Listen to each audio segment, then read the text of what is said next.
বড় ভাই কি অবস্থা? আলহামদুলিল্লাহ। বেচা কিনির কি খবর আপনার? বেচাকিনি আছে মোটামুটি।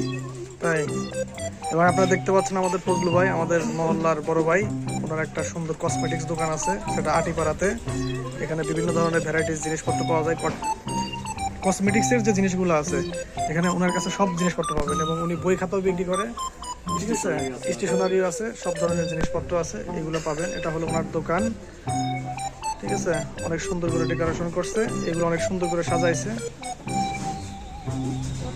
তো বড় ভাই, আপনি কি মনে করেন যে আপনি তো নিজে সেলফ ডিপেন্ডেন্ট, আপনি নিজে ব্যবসা করতেছেন, নিজের একটা প্রতিষ্ঠান, চাকরি বাকরি করতে হচ্ছে না। বর্তমান যারা যুব সমাজ আছে তাদের আসলে আপনি কি, মানে তাদের সঙ্গে আপনি কি বলবেন, যে তাদেরকে আসলে ব্যবসা বাণিজ্য করা উচিত, না নিজে উদ্যোক্তা হওয়া উচিত, নাকি চাকরি বাকরির পিছনে ছোটা উচিত? আপনার ব্যবসা করে আপনি এটা কি বুঝতেছেন? আপনি যত অনেকদিন ধরে এই এলাকাতে ব্যবসা করতেছেন, আপনার এই বিষয়ে আপনার অভিমতটা কি বলেন?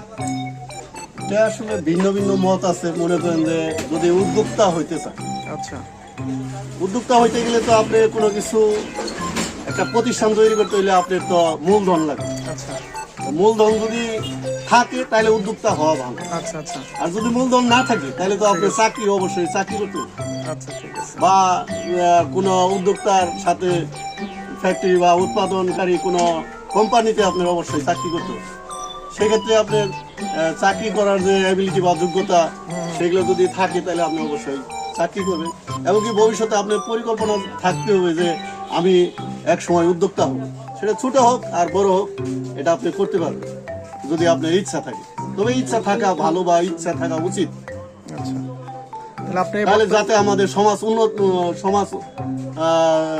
উন্নত হয় এবং দেশ উন্নত হয়, জাতি বিশ্বের দরবারে মাথা উঁচু করে দাঁড়াতে পারে। আচ্ছা, ঠিক আছে।